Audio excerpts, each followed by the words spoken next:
Good evening and welcome to Sunset News on this Tuesday evening. As always, we bring you the news, community stories, economics, weather and sport. I am Ashwin Bedi. These are our news stories. Minister of Urban and Rural Development Erastus Uthoni has called on other ministries that are still in the preparatory stages of decentralizing identified functions to double their efforts and expedite the transfer of all those functions eligible for decentralization to regional councils. He made these remarks at the Decentralization Consultative Forum taking place in Swakopmund. Leandre Moyes reports. I'm reliable, informed that some of those ministries are in their final preparatory stages and will soon witness the handing over of more functions to regional councils.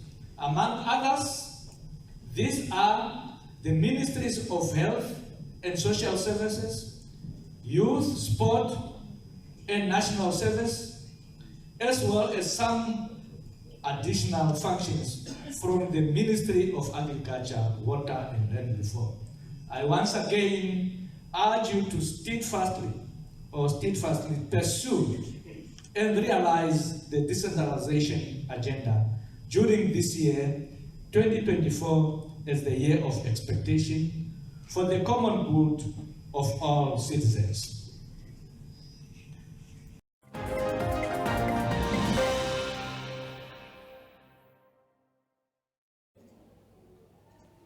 Now, Namibia Diamond Trading Company CEO Brent Asap says he is cautiously optimistic about 2024, owing, among others, to a limitation in Russia's participation in the diamond industry and the growth of synthetic diamonds. We took some measures, which I'll also touch on a little bit later, in terms of, providing some relief particularly for the sightholder community. And on the back of that, we've seen some stability during the first 2 months of 2024. And I think looking at the rest of the year, I must say the jury is still out in terms of how the rest of the year will pan out. But we remain cautiously optimistic. And I think I mentioned the team earlier. We remain focused at NDTC in terms of making sure that we take the necessary measures, strategic measures, to be able to navigate the business through these difficult times.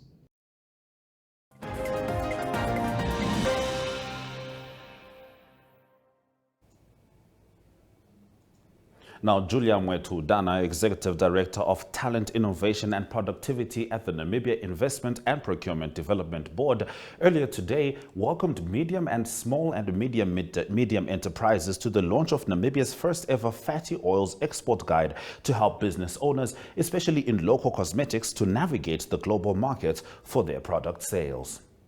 Meetings, peer learning markets, intelligence webinars and workshops. So our intended impact is through this export guide, we aim to empower MSME within the cosmetic sector with key insight to penetrate the European market, and yes, Namibia can. And so ultimately, we would like to see you selling your products in major markets across Europe and creating sustainable employment opportunities for Namibians. I thank you.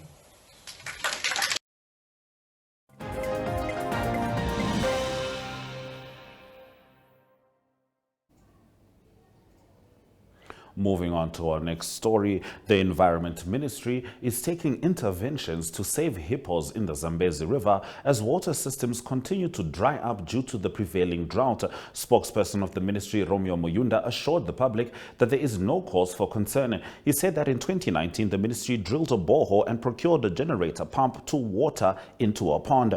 He said that since then, this pump and generator have been consistently aiding whenever there is a water demand.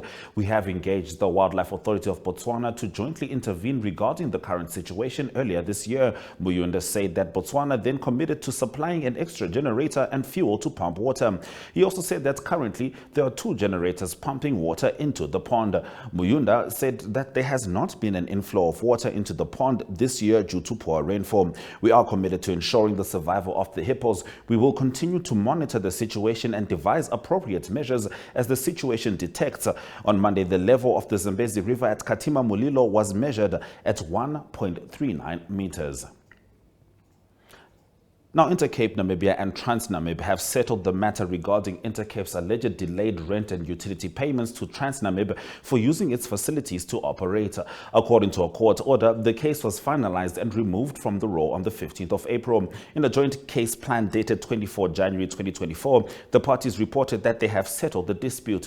The plaintiff, TransNamib, however, reported that the last updated statement provided to the defendant Intercape did not reflect the full outstanding balance, and they intended to pursue the difference, reads the court order that was filed on the court's e-justice system on the 18th of April. Now, TransNamib was suing Intercape Namibia for $1,327,672 Namibian dollars in an alleged unpaid rent of 230,113 Namibian dollars in unpaid utility charges.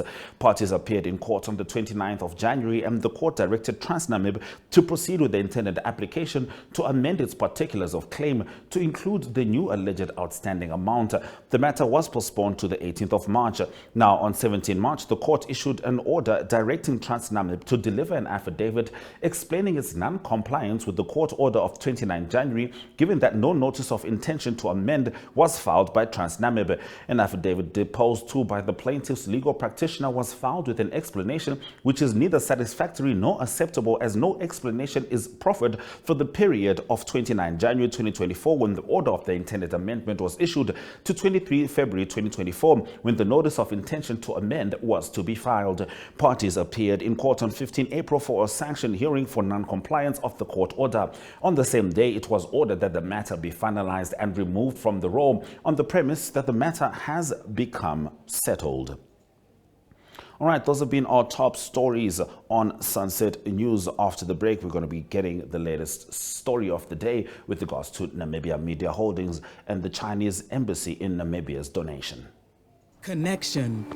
It's in the human touch, the feeling of belonging. It inspires us and empowers us, creates clarity from complexity. It starts new conversations, unlocks the power of advice, and makes an impact on your life. At Alex Forbes, we pioneer insight to provide you with advice that connects your decisions of today to your impact tomorrow.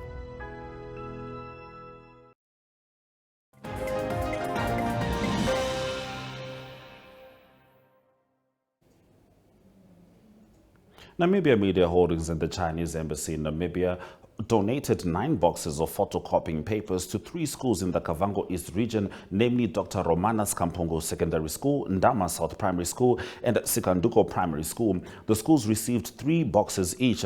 The donation took place at the Kavango West Education Directorate's office in Rundu. The acting regional director, Lucas Makai, extended a word of appreciation to NMH and the Chinese Embassy in Namibia for their generous donation. This video was filed by Nikano Nangolo. And also the administrative matters.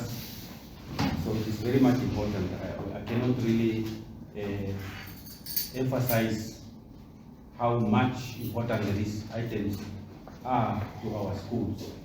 And they are coming even at the right time, because very soon they are going to embark on examination, especially April ahead. There is a mock examination that are going to come around, and then these items are going to assist the schools in the preparation of this examination.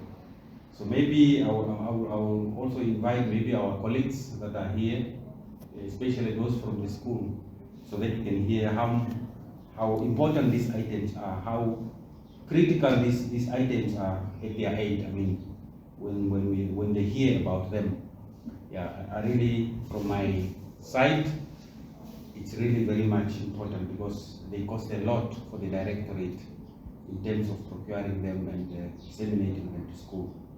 Yeah, I think the few words that I gave you is, yeah, that is from the directorate. I really appreciate the gesture. We did not expect it. Yeah, and I know it's going to make a difference in our school. You have already mentioned that we have a shortage of resources, to be specific, textbooks, And we are relying more on making copies so that we help learners in our classrooms. So now having received the photocopy papers, like I stated earlier, indeed it's going to make a difference. Thank you very much.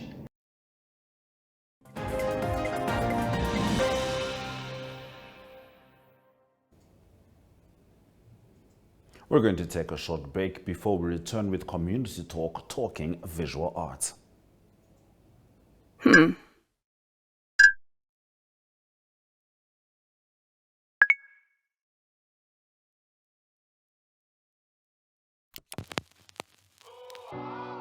eTicket, your online ticket solution for events and event marketing, bringing you ease of mind and making sure that your event gets out there.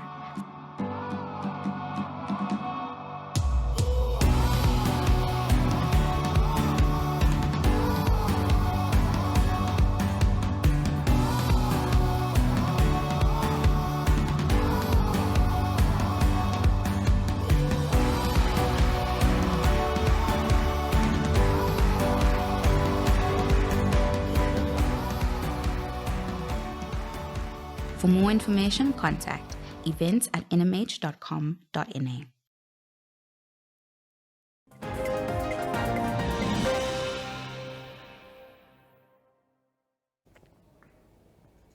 Now, Tanyanda Matthews, a visual artist and graduate from the College of the Arts, is excited to showcase his hard work that took him over 2 months to create. He created a rhino sculpture out of wire in his efforts to create awareness around the endangered species.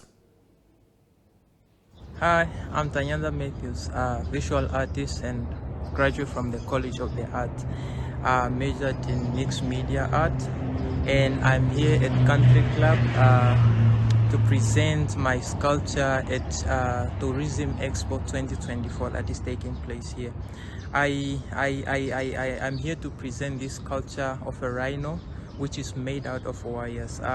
The reason why I came up with this sculpture is because we know we have poaching that is going on in Namibia, in Africa, or elsewhere in the world, and we are fighting so much to make sure that our rhinos are protected.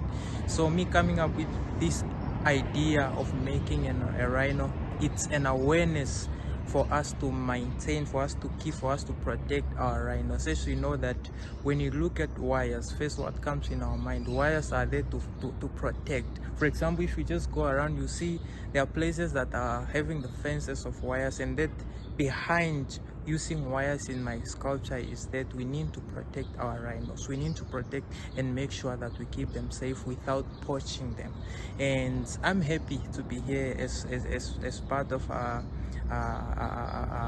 expo exhibitor, if I can say, and I'm looking forward for everyone that is coming to be here to see the piece of an art that I am showcasing here, and I'm looking forward and I'm happy. Thank you so much.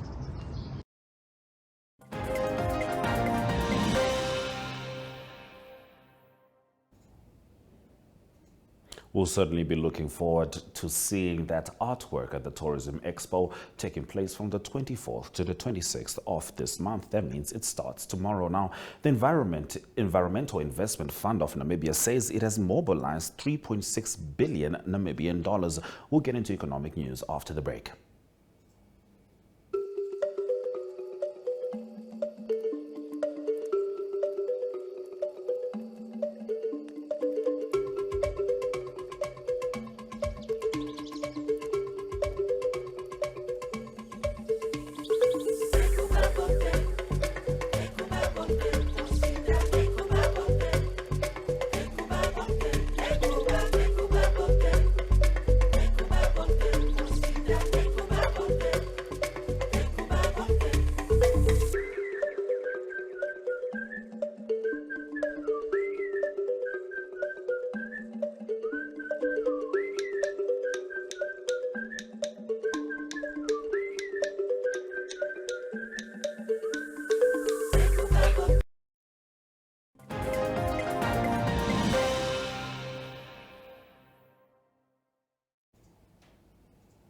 Now, the Environmental Investment Fund of Namibia says it has mobilized 3.6 billion Namibian dollars for environmental projects over the past 12 years to fund environmental projects through cross-sector collaboration. The EIF said this has been done through fostering collaboration across various sectors, working with 6 key ministries to ensure environmental considerations are integrated into national development. The collaborative spirit extends beyond government, establishing partnerships with 14 development finance institutions.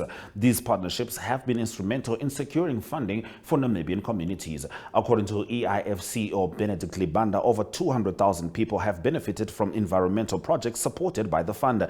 These projects address crucial issues like food security, access to water, and community safeguards. The EIF has also partnered with civil society organizations, including NGOs, conservancies, and farmers associations, to deliver grants and credit lines.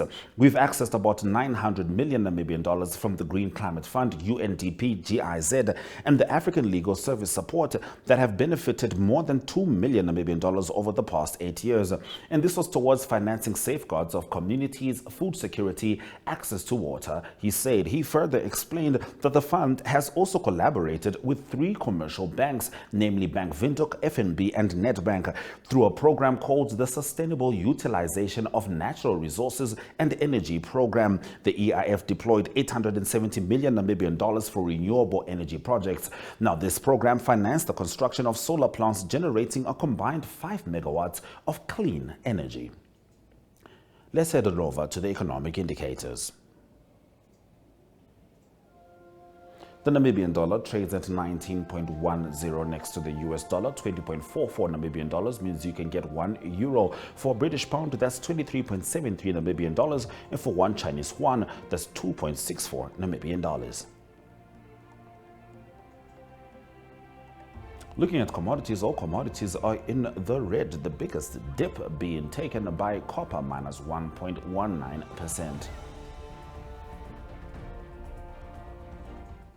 In international news, EU's Michel pledges support for Senegal's development.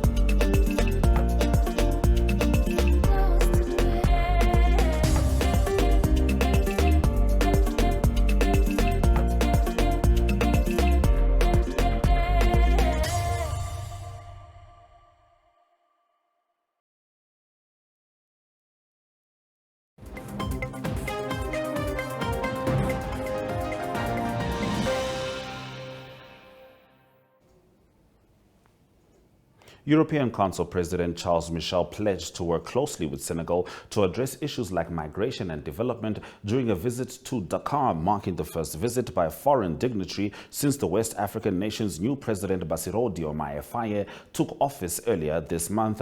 Now, Michel arrived in Senegal on Monday afternoon, kicking off a 3-country tour of West Africa. Michel will leave for Ivory Coast tomorrow before finishing his trip to Benin on Friday. During a joint press conference with Faye at Senegal's presidential palace, Michel said the European Union was committed to supporting Senegal. Reuters reports. European Council President Charles Michel has pledged to work closely with Senegal to address issues like migration and development. That's after arriving in Dakar on Monday, the first trip by a foreign dignitary since the West African country's new president, Bassirou Diomaye Faye, took office earlier this month. Michel told Faye that the European Union has an objective interest in Senegal's challenges of development, economic emergence, and improved living conditions. And we can clearly see the link with issues of migration, including illegal and illicit migration, which in reality reflects this hope of going to the other side of the ocean or the sea to seek a better future. We believe that we must support efforts to address these root causes and deal with them. A record 39,910 migrants from West Africa arrived in Spain's Canary Islands last year, according to Spanish Interior Ministry data. Rights group Walking Borders says more than 6,000 people lost their lives on the dangerous sea crossing. Faye, who is popular among young people in Senegal dissatisfied by unemployment and the high cost of living, said a gradual reduction of the budget deficit was a priority for his government. As you know, this will involve improving the quality of public spending, more efficient taxation to better mobilise domestic resources, a mechanism for paying taxes where wealth is created, and the fight against illicit financial flows. Senegal is the first of 3 West African countries being visited by Michel this week. He will head to Ivory Coast on Wednesday before finishing his tour in Benin on Friday.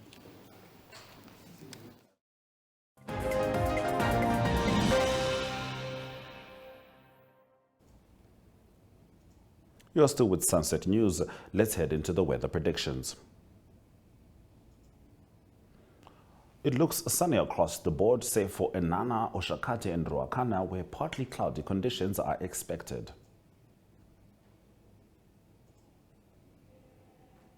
Partly cloudy conditions abound in Loudrets, Ariansvlei and Oranjemund as well. Looking at the coast, Henties Bay and Swakopmund are expecting minimums of 15 degrees Celsius each. Those have been our weather predictions. We're going to head on over to the sports desk.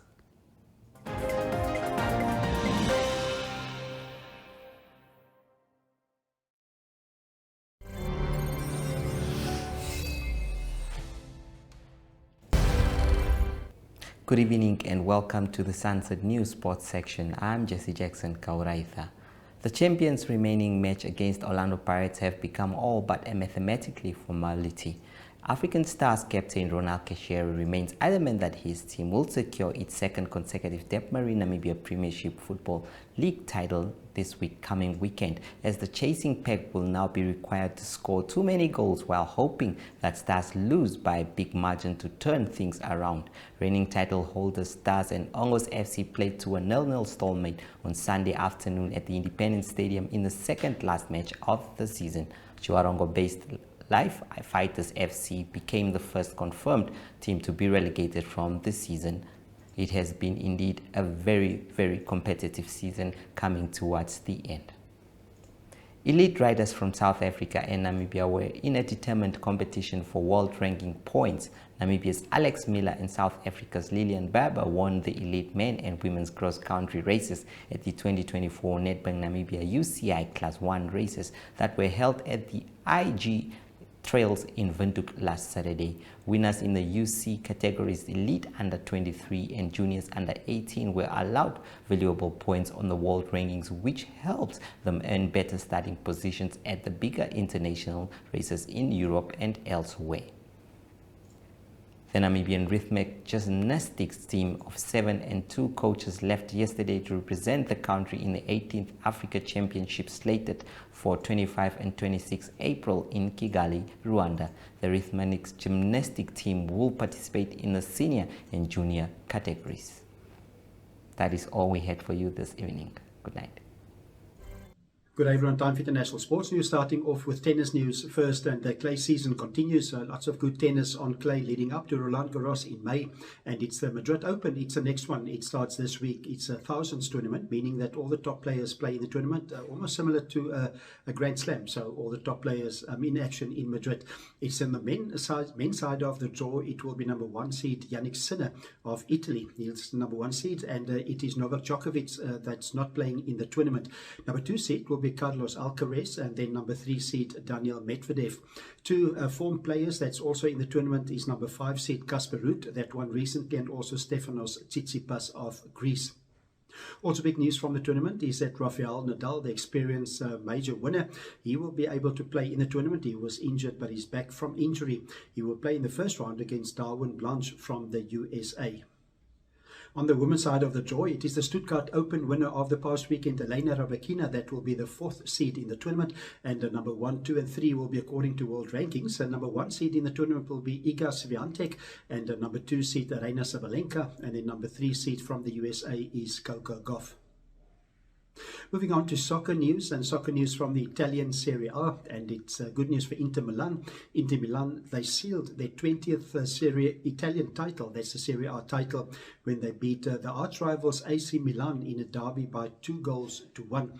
And so they've got enough points. There's still a few games left in the season, but they've got enough points to already seal the victory. And it was first Francesco Acerbi that scored in the 18th minute for Inter Milan, and then also Marcus Thuram that scored in the 49th minute. It was a 2-1 victory for Inter Milan.